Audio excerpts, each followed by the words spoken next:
हरे कृष्णा, राधे राधे। भक्तों, आज हम आपको बताएंगे राधा रानी की प्रिय सखी विशाखा का एक प्रसंग।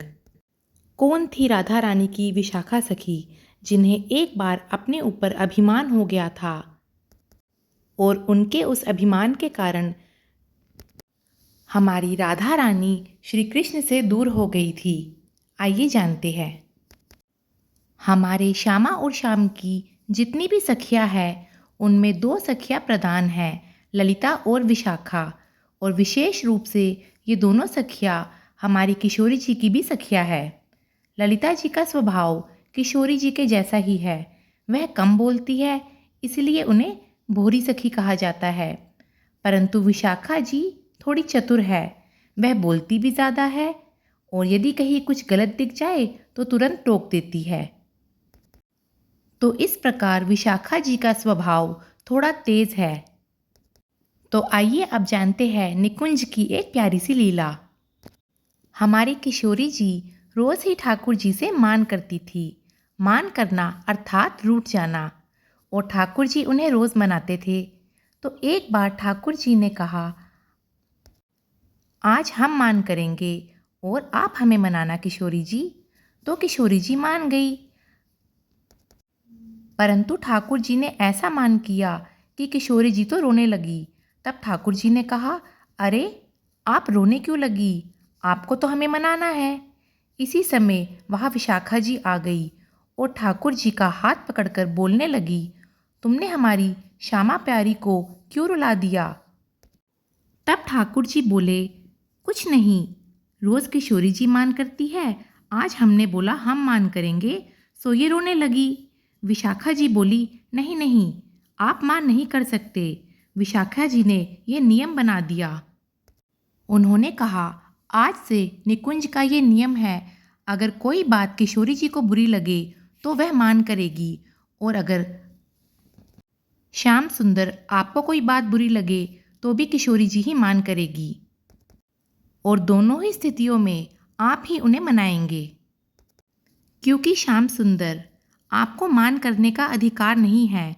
मान करने का अधिकार सिर्फ हमारी किशोरी जी का है। वह आपको कभी नहीं मनाएगी। ठाकुर जी बोले, जैसी आपकी आज्ञा। फिर एक बार ठाकुर जी बोले, विशाखा जी, तुमने अच्छा नियम बना दिया है। किशोरी जी को बुरा लगे या हमें, मान वही करेगी। ये कैसी बात है। हर बार मैं ही उन्हें क्यों मनाऊं। तुम किशोरी जी से कहो ना, कभी कभी वह मान ना किया करे। तुम बस किशोरी जी से ये मान करना छुड़वा दो। तब विशाखा जी बोली, ठीक है, मैं आपका ये काम करवा दूंगी। तो ठाकुर जी बोले, यदि आपने ये काम करवा दिया तो मैं आपके चरण एक बार स्पर्श कर लूँगा। तब विशाखा जी बोली, ठीक है, आपका ये काम हो जाएगा।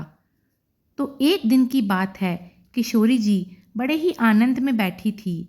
उन्होंने अपनी सभी सखियों को बोला, कुछ मांग लो, परंतु सभी सखियां कुछ ना मांगी।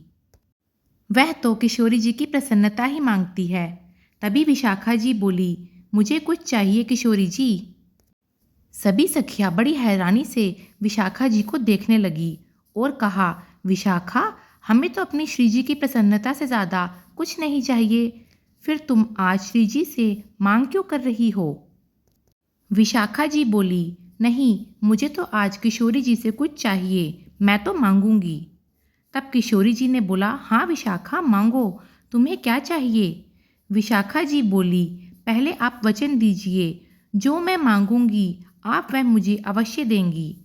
तो किशोरी जी ने वचन दे दिया। अब सभी सखियों को लगा, विशाखा जी किशोरी जी से मान ना करने को ही कहेगी, परंतु ऐसा नहीं हुआ।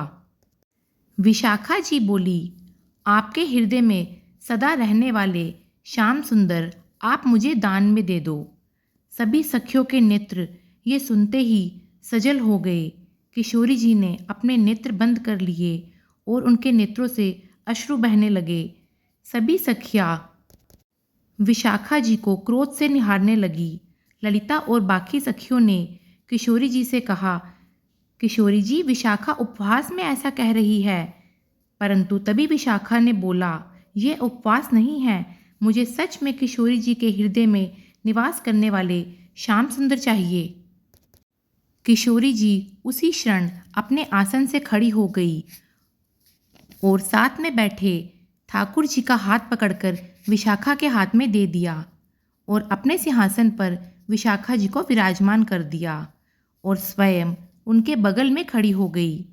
ये देखकर सभी सखियों का हृदय पीड़ा से भर गया, परंतु जैसे ही विशाखा जी ठाकुर जी का हाथ पकड़कर सिंहासन पर विराजित हुई, तब उन्होंने कहा, अब निकुंज की अधिशास्त्री मैं हूँ, क्योंकि मैं श्याम सुंदर के साथ विराजमान हूँ।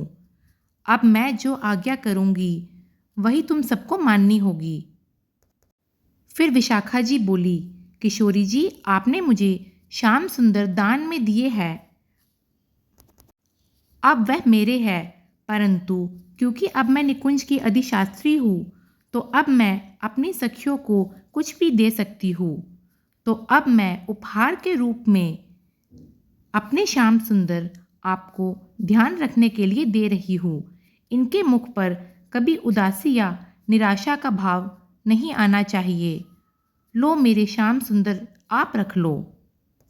ये सुनते ही किशोरी जी चकित रह गई तथा वह समझ गई ये विशाखा जी की एक सुंदर लीला थी, जो ये दर्शाती है कि अगर वह स्पष्ट रूप से मुझसे मांग करती कि मैं श्याम सुंदर से मान नहीं करूं, तो मैं मना कर देती। इसलिए उन्होंने ये लीला करी। उन्होंने ये लीला करके श्याम सुंदर को पहले अपने अधीन कर लिया, फिर मुझे सौंपा ताकि मैं ठाकुर जी का ध्यान रख सकूं। इस प्रकार उन्होंने पहले ठाकुर जी को अपना बनाया, फिर वही किशोरी जी को उन्हें सौंप दिया ताकि अब आपकी जिम्मेदारी है इनका ध्यान रखना, तथा ये भी कहा कि अब आप कभी मान ना करना। ये देखकर ठाकुर जी ने विशाखा जी को प्रणाम कर लिया और कहा, मान गए विशाखा तुम्हें। तथा उसी पल विशाखा जी ने किशोरी जी को दंडवत प्रणाम किया और उन्हें हृदय से लगा लिया तथा उन्हें वापस उनके आसन पर विराजमान किया और किशोरी जी को बताया, ये सब लीला हमने श्याम सुंदर से अपने चरण स्पर्श कराने के लिए की थी, हमारी उनसे शर्त लगी थी। ये सुनकर किशोरी जी ने प्रण ले लिया कि वह अब कभी मान नहीं करेगी। परंतु कुछ ही दिनों के बाद ठाकुर जी ललिता जी के पास गए और कहने लगे, ललिता तुम विशाखा जी से कहो ना कि वह किशोरी जी को मान करने के लिए फिर से मना ले, क्योंकि जब तक किशोरी जी मान नहीं करती और हम उन्हें मनाते नहीं हैं, हमें इस निकुंज की लीला में आनंद ही नहीं आता। तो इस प्रकार कुछ ही दिनों में श्याम सुंदर और किशोरी जी की मान लीला फिर से आरंभ हो गई, क्योंकि हमारे श्याम सुंदर का हृदय किशोरी जी को मनाकर ही आनंदित होता है। तो इस प्रकार ये सुंदर सी लीला हमारे श्याम सुंदर और किशोरी जी के अनंत प्रेम को दर्शाती है। हमारे श्याम सुंदर और किशोरी जी की ऐसी ही और लीलाओं को जानने के लिए चैनल से जुड़े रहिए। राधे राधे। जय श्री कृष्णा।